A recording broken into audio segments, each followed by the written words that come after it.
Global Invention Network and Alchemy Business Solutions. I work in the area of technology for development.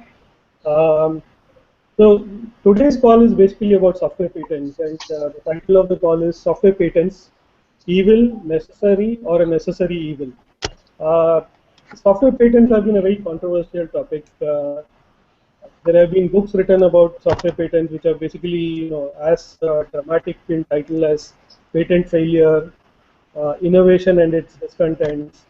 So particularly the area of software patents has been quite controversial, with many people arguing that software should not be patentable subject matter. In a country like India, software is not part of patentable subject matter, whereas in the US, software has been, rampantly patented, if I may use that word. The US has one of the most liberal patent regimes, and for Indian startups, of course, the US is one of the most important jurisdictions, so to speak. Uh, However, there have been challenges where, authors like James Beston and Michael Muir, who wrote the book Patent Failure, have pointed out that the litigation and the costs associated with software have far outweighed the benefits from software patenting. At the same time, there are entrepreneurs who do say that the advantages of software in terms of software patents, in terms of the valuation of companies, is substantial, in that if the company has a software patent, that could be worth a few $1,000,000. So having said that, what I'll do is I will request Samuel, who's a patent lawyer based in Bangalore, to give a brief, a quick overview of what software patents, copyrights, etc., and the differences between them are, because a lot of people confuse these different artifacts, and I think it's better to get the clarification done at the very beginning of this call. So over to you, Samuel. Samuel?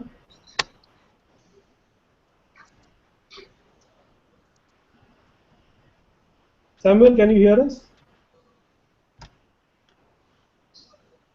So Samuel is not able to, I think, respond right now, but in a nutshell, I would say that the difference between copyright and patent. Hi, Samuel.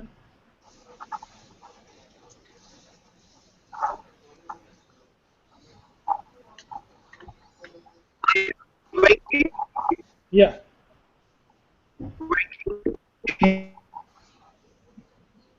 Samuel, I think you're on mute.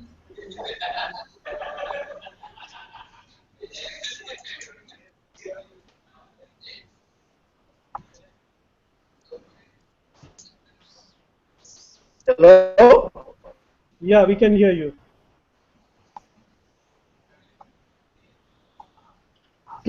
Hi, Mishi. Hello? Yeah, we can hear you, Samuel. Can you hear me? Yeah, I can hear you, Mishi.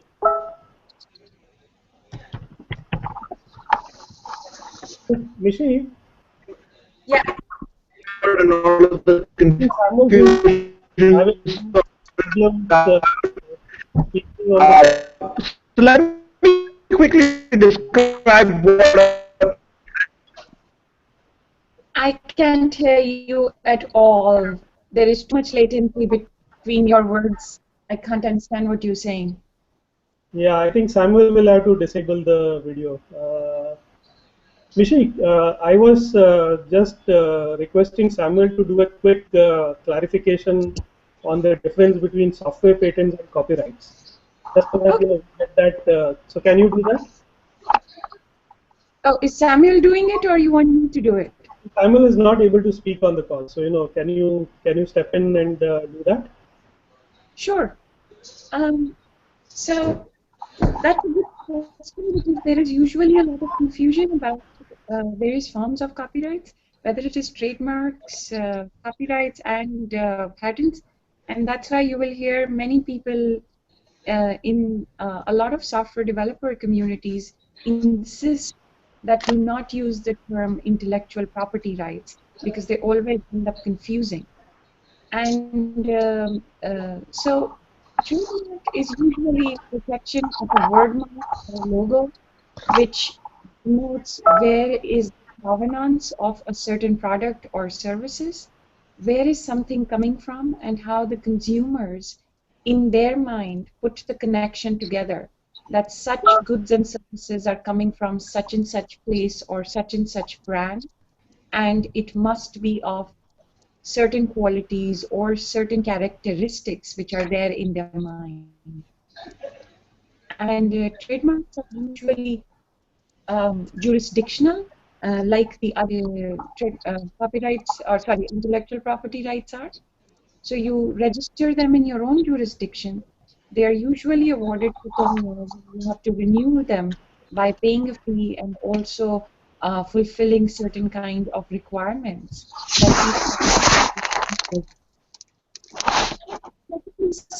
that copyright, which is very important here, is because copyright Berne Convention, which is the international treaty for copyrights.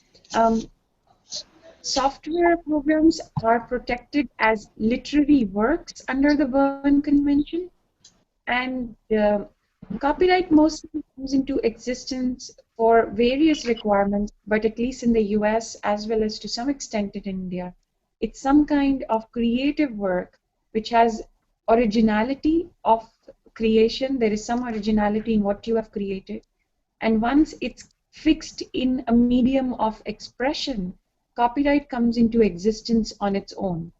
Copyrights don't have to be registered in order to claim any rights in them, but we tell people to register their copyright because it becomes like a prima facie evidence of your rights in that particular software or whatever you are trying to register, and it's easy for the courts to come up quickly and give you remedies such as an injunction for an infringement action.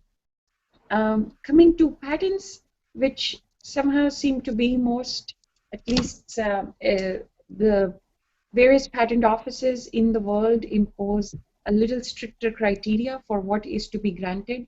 Once again, patents are about going to be jurisdictional. It depends on which country you are applying them into, and various set criteria are there. There is only certain kind of categories for which patents can be granted, and then whether they always have to be non-obvious, utilitarian or not, what kind of patents, etc. It's a little longer process in terms of getting a patent granted by a particular patent office, and the remedies for an infringement action are different, and there is a possibility that a particular piece of software which you develop is copyrighted, the name is trademarked, and whatever is the invention that you have made in that particular program, which depending on which country we are talking about in, also can probably be eligible for some kind of patent protection. So all three kinds of intellectual property rights can coexist in the same product, but they all three serve different purposes, and the method of achieving or applying for them and getting them granted is very different.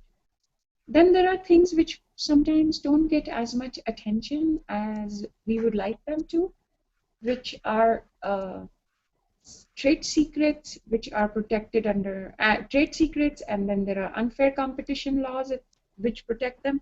So these do not get protection by these are not state granted rights. So you don't go to a particular state agency and say, hey, here is something which I would want to get some protection for in exchange of paying you a certain fee and based on whatever criteria you have set up for.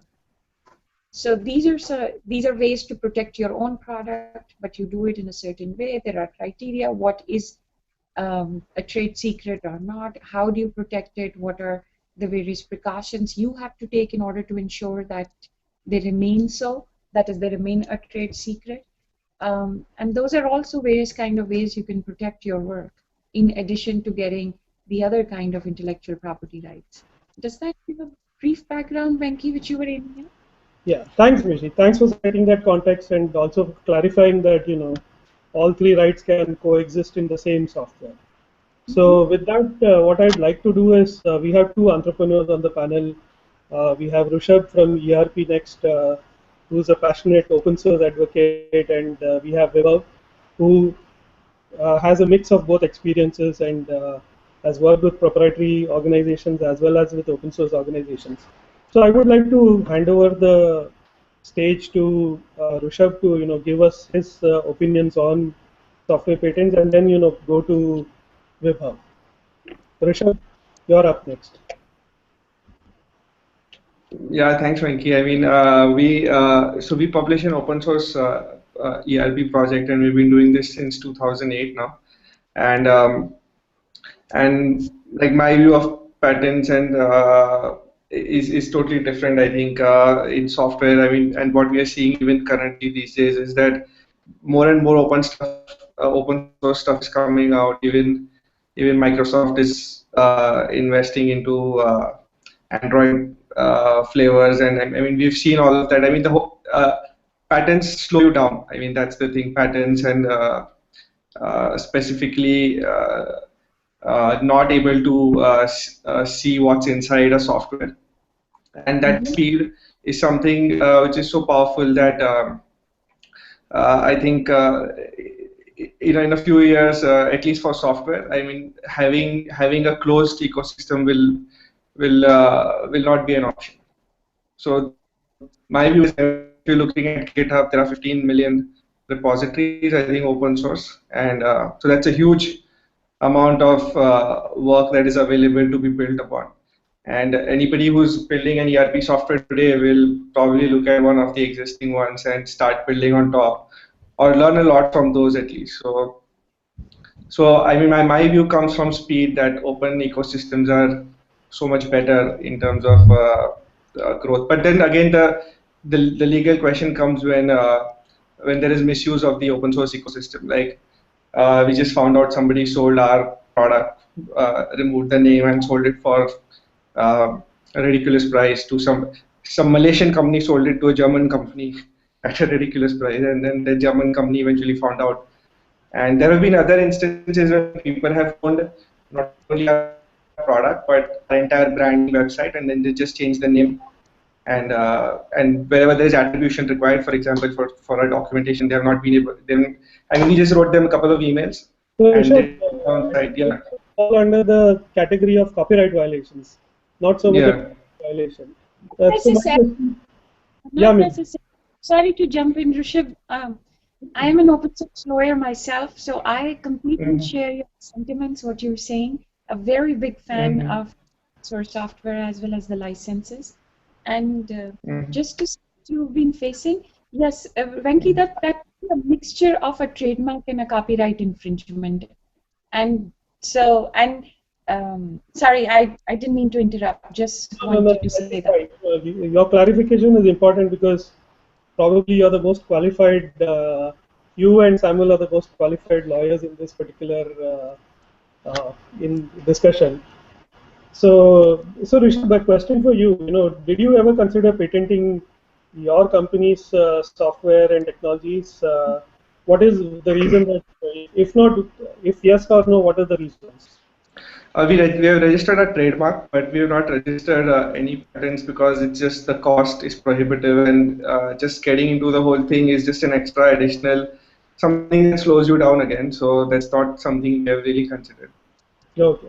So then what I'll do is I'll hand the stage to because Vibhav has worked with a range of organizations and is advising startups in Bangalore. So Vibhav, can you take the stage? Yeah, sure. Can everyone hear me? Yes. Okay, perfect. So I think I pretty much, so my views are kind of a little bit more balanced, I would say, in the sense that I would say that the situation, the specific situation, requires a specific solution. So there is really no one size fits all saying, okay, don't patent or always patent. What has really happened over the several years, if you see, is that every silly thing is being patented, right?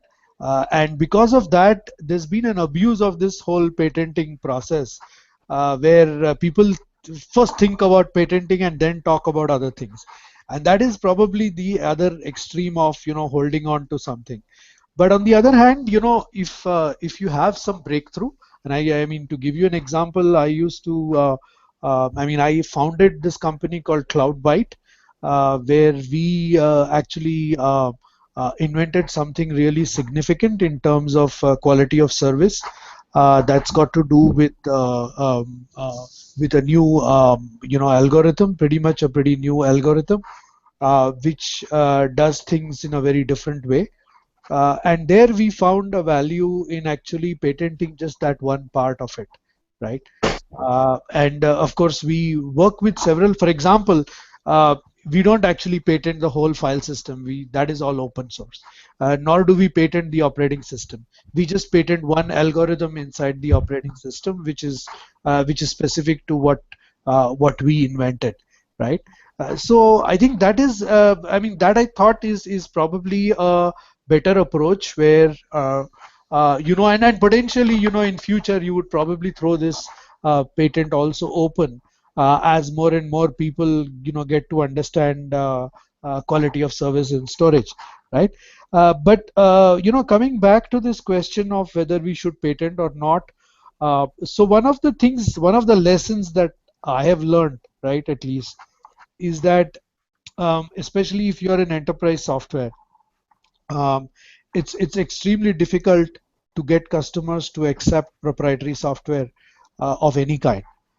So whether you have a specific algorithm which is patented or not, it's a lot more simpler from a business model perspective to go with time-tested open source software, and say that I have a value add on top of this, or I do this uniquely inside this piece of software. It could be either process based, or it could be some software that is built.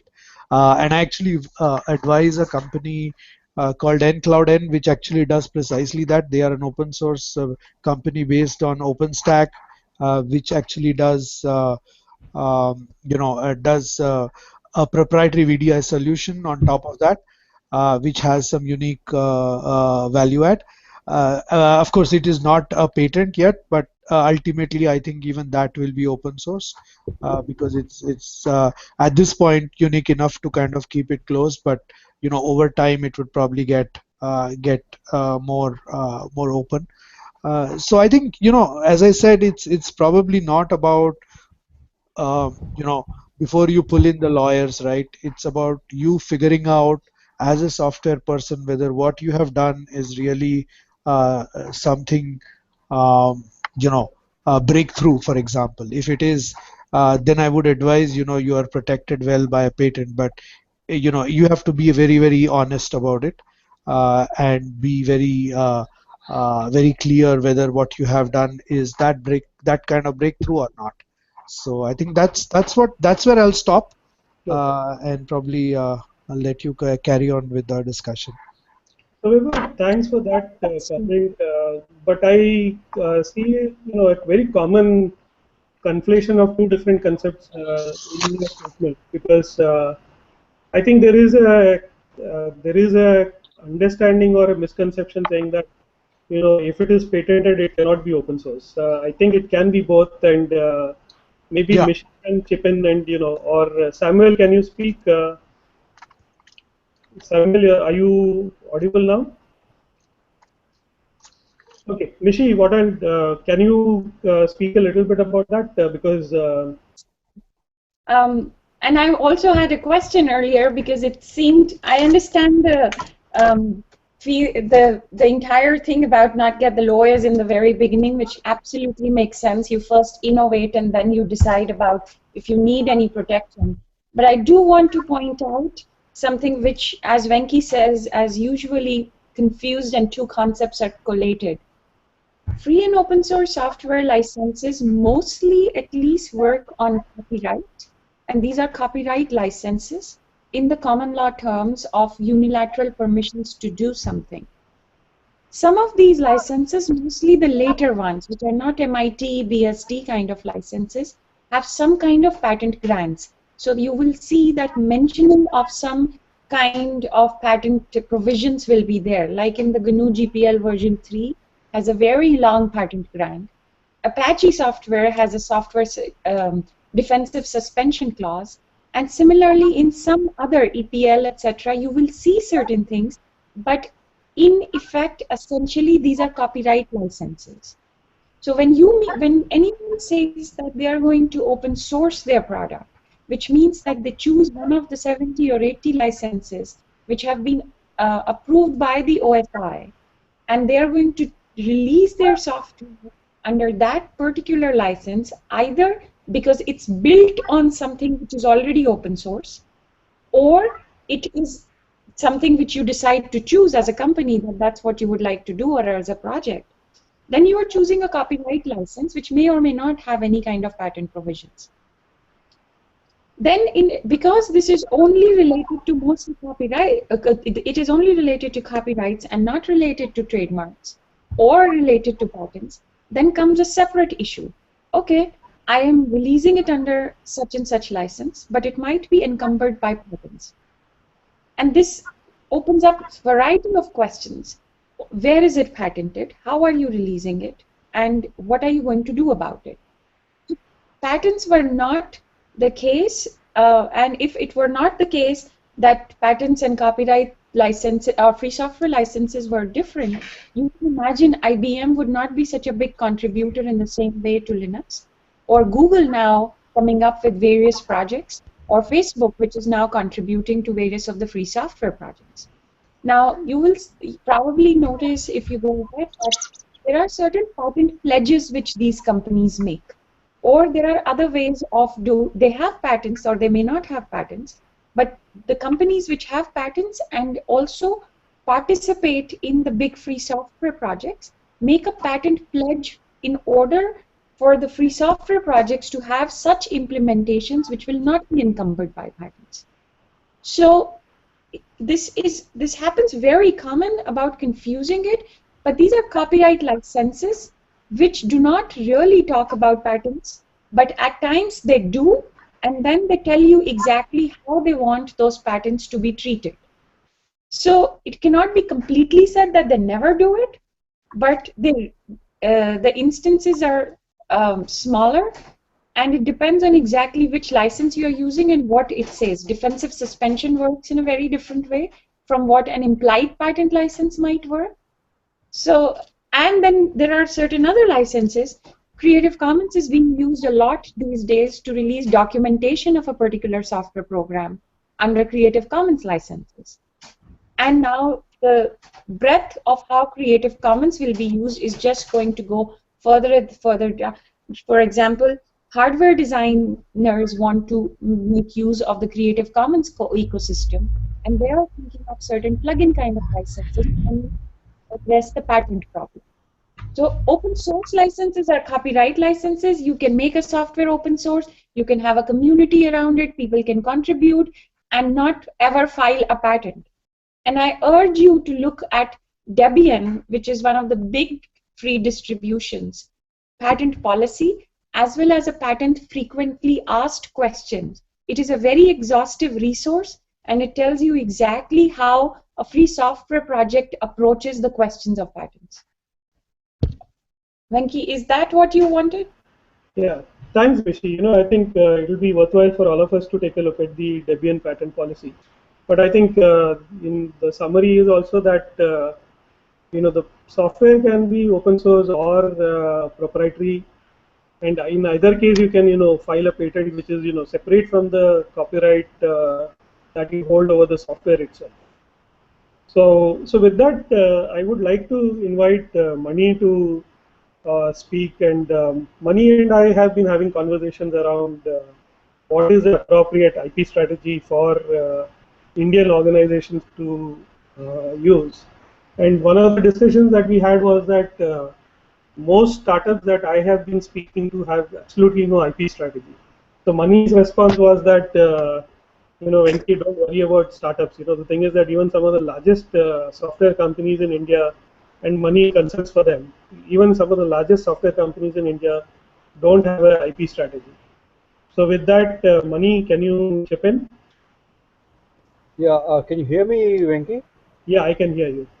Oh, good. Okay, because I don't think you can see me though, because my camera, it's not able to detect my camera. Okay.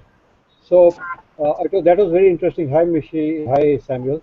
Uh, my view is, and Venki knows this, is that as far as Indian companies are concerned, we should participate in all formats of licensing or restriction. For example, we should actively encourage and use open source software. At the same time, we should not hesitate, if we can, to seek patents in the US for specific features of our software. Uh, Building on what Mishi mentioned a little while ago, if you take a piece of software, it consists of two parts in a sense. There is a literal part, that is the lines of code, which are very much like the lines of a novel or the lines of a lyric and so on. And as a literary work can be copyright protected. But software is also functional. Software fulfills so many functions, including running lathes, running your mobile phones, running washing machines, flying aircraft. So, for that reason, a lot of patent attorneys felt that the features, not the code, but the features, the functional technological features of a software could be patented, and that is what gets patented in the US as well. So it's a good idea to what Venki and I say, run with the hunt with the hounds and run with the hares. Do both. Use open source and also go for your own patents. The reason being, some very large companies like Oracle, for instance, in the very beginning they were opposed to software patents. There was a seminar many years ago in the John Marshall School. I'm talking of maybe 20 odd years ago, and in that Oracle said that that gives IBM a double benefit if you patent software. But that didn't stop Oracle from getting its own software patents in due course to be able to counter people who have those patents. So I don't think it is mutually exclusive. You can encourage open source. It's a bit like our Sarvajanic tradition in India.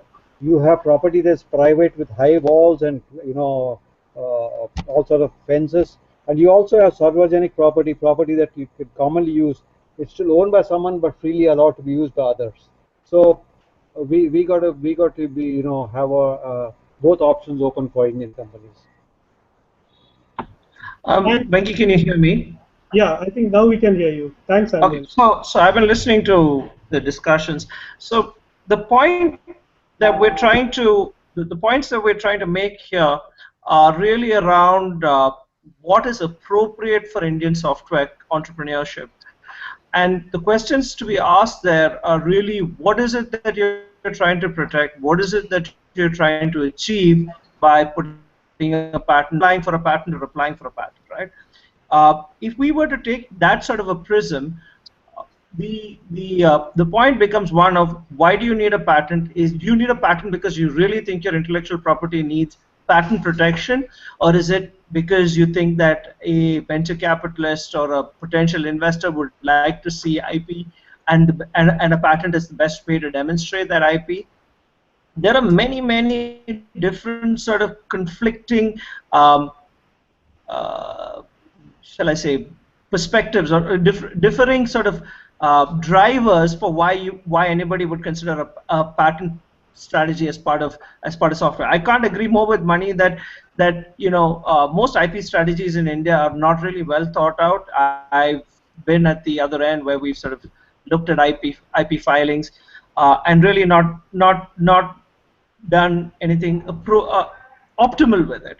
Okay, having said that, I think when you look at an intellectual property strategy, clearly, if you are in a business where you are distributing your software in the sort of old on-premise model, and you have really high-tech proprietary algorithms which you've invested a lot of time and energy in, and you really want to protect them because that's at the heart of what you want to do, you may consider a patent strategy, because at least that gives you some sort of a lock-in, right? It gives you a 20-year lock-in minus all of the time that you sort of waste taking it to market. So let's assume you get a 15-year lock-in on that, right? That's the if, however, you're not doing a distribution, you're doing a cloud-based implementation, and it's all sort of shared, and it's sort of shared infrastructure. Nobody really sees executables, and it's running off a central server which is not really visible to anybody. I don't even see if there's a business imperative to have a patent, right? Because a patent ultimately is a way of sort of giving yourself, ring fencing a certain area, saying this is my compound, nobody else can play in this compound without my permission. It's an exclusionary right. It's not a right which basically you cannot use it, right? You can like any other walled garden, you could build a walled garden and be totally miserable about it. You won't enjoy it, but nobody else can enjoy it. That's essentially what a patent does. In that sort of a scenario, we're trying to determine whether India needs patenting of software in the same way that the US has done, okay? Because the US really is the biggest market for patenting of software, and one of the biggest overreaches of the US system that many commentators have spoken about, and you alluded to this in the beginning, is the fact that unlike other forms of economic ventures, say let's take pharmaceuticals for example, where patent relates to a very specific formulation, a particular combination that is really specific. In software, it's the way that the boundaries are drawn. A patent which was written in a particular fashion, and the sort of claims made in a particular fashion can 5 or 10 years down the line be used for very different purposes. Now it's great if you're the patent owner, but it really stifles innovation if you're trying to work off of you think you've got a good idea, and then somebody comes along and says, hey, what, this patent that I wrote 5 years ago, by the way, it also reads on it because of the way the patent claims are drafted. And that, to my mind, is fundamentally, so when you meet entrepreneurs and you talk to them, they say, oh, we really need a patent. And I'm like, why do you need a patent? And they say, no, we need a patent because we've got funky intellectual property. And as you drill down further and further, you actually find that they actually have no idea what they're talking about in terms of why they need a patent. Somebody's told them they need a patent. And that's about it.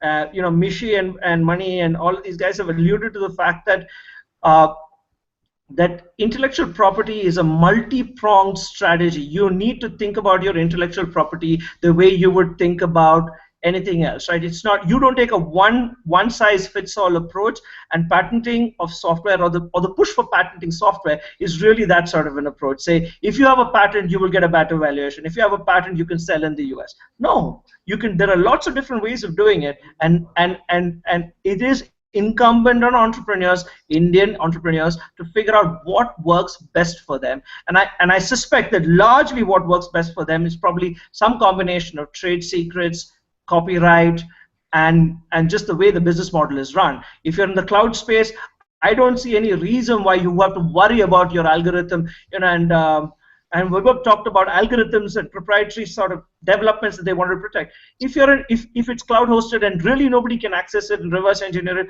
I don't see any reason why you need a patent to protect. So I know that I've been speaking to some cloud computing companies, and Vibhav has also been with a cloud computing company, and he mentioned that he had a few patents around that. So Vibhav, can you speak a little bit about why did you patent, and was it helpful? What are the cost and benefit analysis of that? Yeah, first of all, some clarification in the sense that if you are a SaaS company, that is different. But what Cloudbyte was actually cloud infrastructure. We were actually in the cloud infrastructure. So most of this software was being installed at cloud service providers on their premise. So it's very different then, and cloud service providers as a community are extremely curious, and they can figure out a lot of things behind your back, and they are always looking to cut cut costs since their business models are still evolving. And so they're always looking for ways and means to kind of not pay you more and more money, right? So that was one of the main reasons, since cloud service providers were our customers, and I'm talking 4 years back, not now. We kind of thought that it would make more sense for us to actually patent some of our stuff so that we are protected, right? So that is one aspect. But having said that, one of the things that somebody said, I don't remember who now, is that patenting will actually help you sell, and that's not true actually. Patenting actually prevents, especially in the enterprise space, right?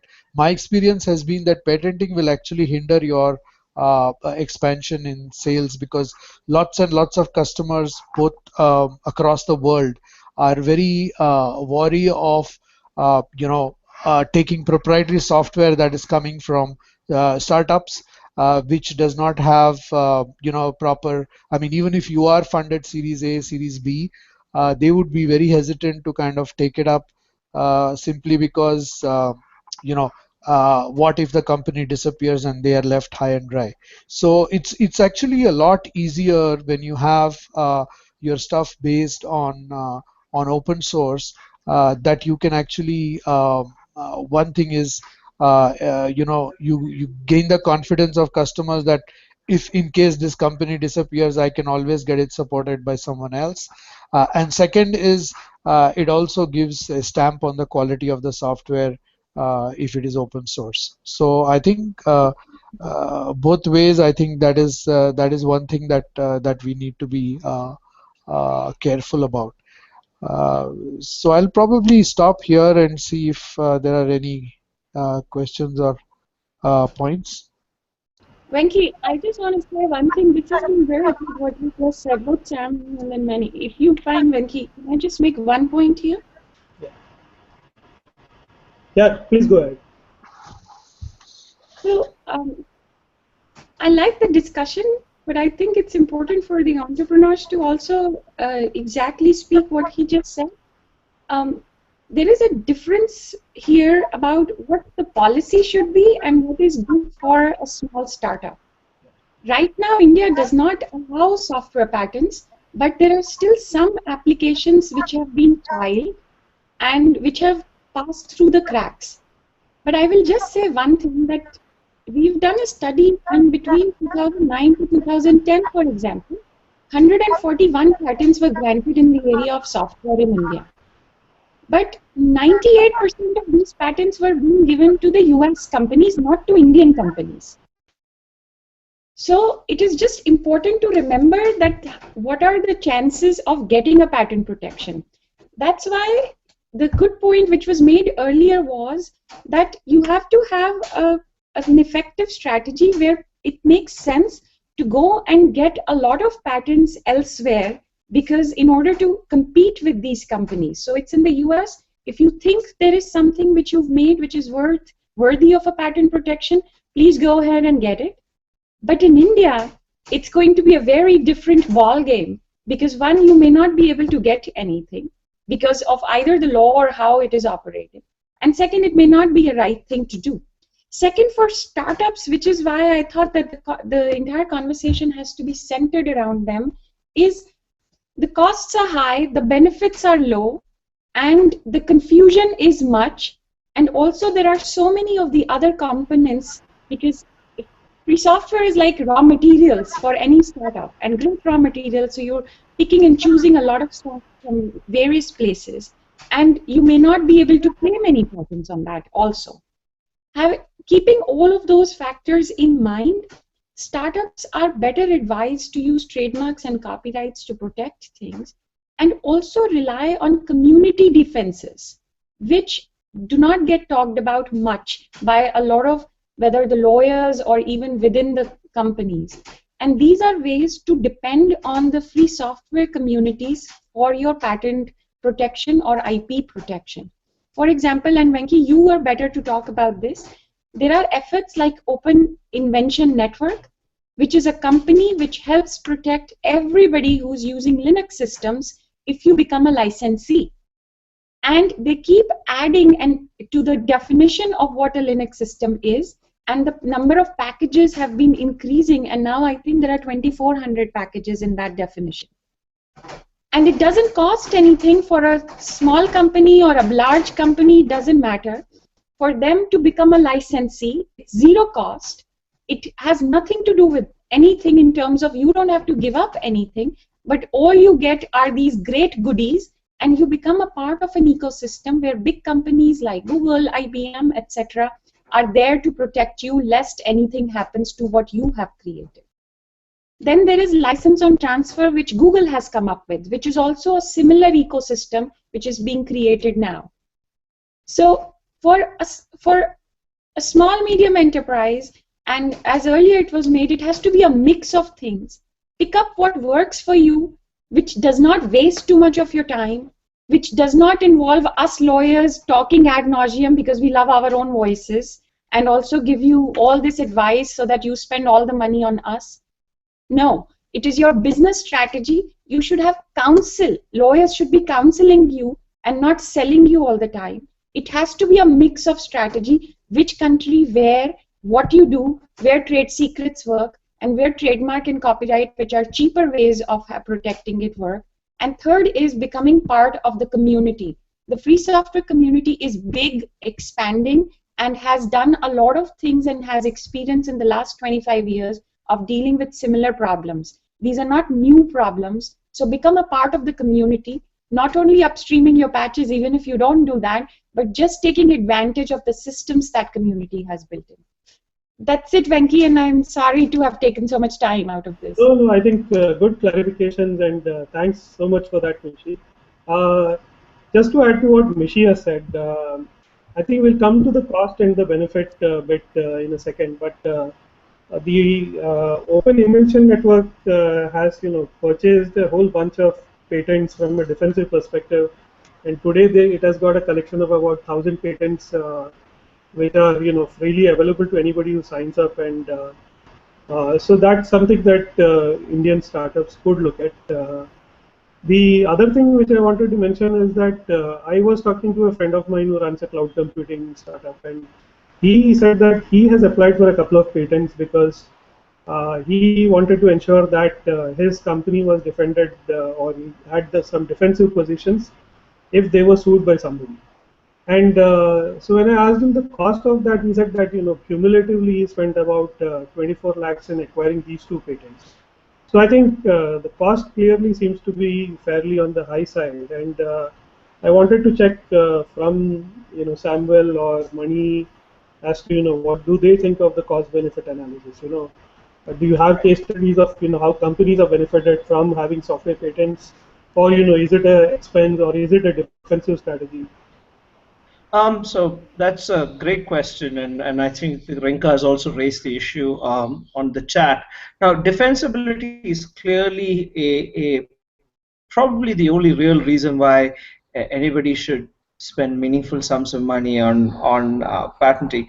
Now, I've had sort of the opportunity to look at some of the, we did landscape studies of patents in the US, especially in the software space. We were looking at specific areas, and it's really interesting to see how much of the area has already been staked out, right? So the typical large filers, all of the big tech companies, universities, researchers, there's pretty much, you think of a patent and pretty much everything's, a lot of people have filed for it. Yes, you could get something that's specific and unique and all that, but really, if you thought that was going to be your magic sauce and that you were going to make a ton of money, if you were really successful with it and you file a patent, when you file a patent, basically you're giving them the formula to the magic sauce, right? So really sort of telling people, this is how I do it, this is why I do it, and this is what happens as a result of it.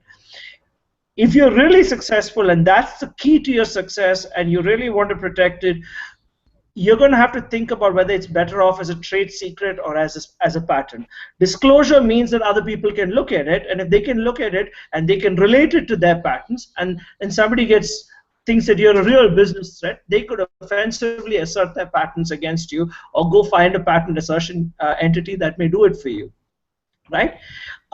You could spend the money on defensive patents, provided you're willing to spend a significant amount of money. The other thing with the defensive patent is the quality of the defensive patent, right? It doesn't, I mean, there is sometimes this view of quantity over quality. Really, you can file for hundreds of patents and get nothing out of it. Having spent, I mean, if you, I mean, let's assume $15,000 to $20,000 for a patent filing by the time you go through India and then you go through the US. That's the sort of cheap. If you use if you leverage labor costs and all, I think maybe you could get it done for $20,000, $15,000 to $20,000 you could get it done, right? Now you spend $15,000 to $20,000, and if you're a small startup, really you're thinking about what could I have? That's the fee. That's the sort of money you could pay for 2 software engineers, right? So assume 6-7 lakhs a developer. For a year, that's essentially 1 developer for 2 years or 2 developers for a year. That's real money there, right? For a startup, your salary cost versus, and then you've got to determine whether it really makes sense for you and whether it's truly defensive. And here comes the problem of patents, which is that you don't know which patent's going to read against what, and whether you can actually properly assert your patent when somebody makes a claim against you. I think from a defensibility perspective, you're better off going and pooling, joining pools, leveraging OIN. There is a growing movement to contribute so that patent assertion entities, including some of the large corporations in this world, really sort of think 25 times before they spend the money. There is a cost attached to patent assertion, and you're better off finding a common defense mechanism where the cost is pooled rather than doing it on your own. That's just my personal view. Mani, do you want to add to that?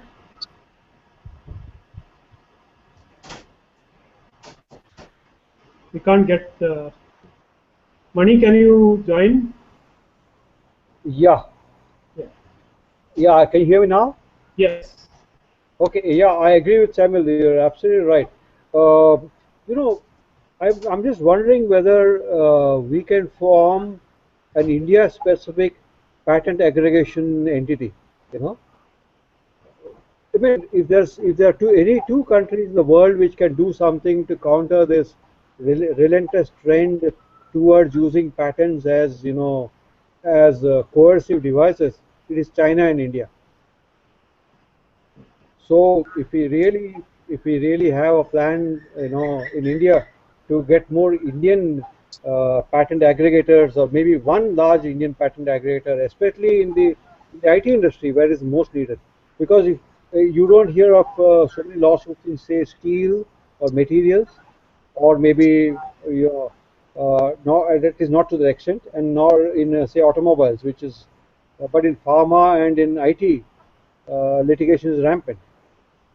So maybe in these two areas, India should very seriously look at a national strategy built around the interests of Indian companies, and maybe OIN can help the government make up its mind on that.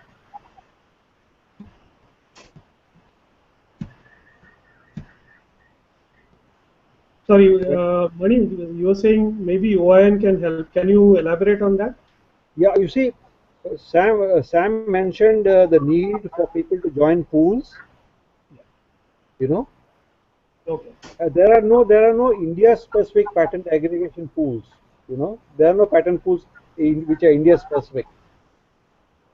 Okay. However, it's not. I mean, something that originates in India could be something that could be of interest to the rest of the world as well. Look at it this way. In India, as Mishi pointed out a little while ago, the biggest filer is Qualcomm, not an Indian company.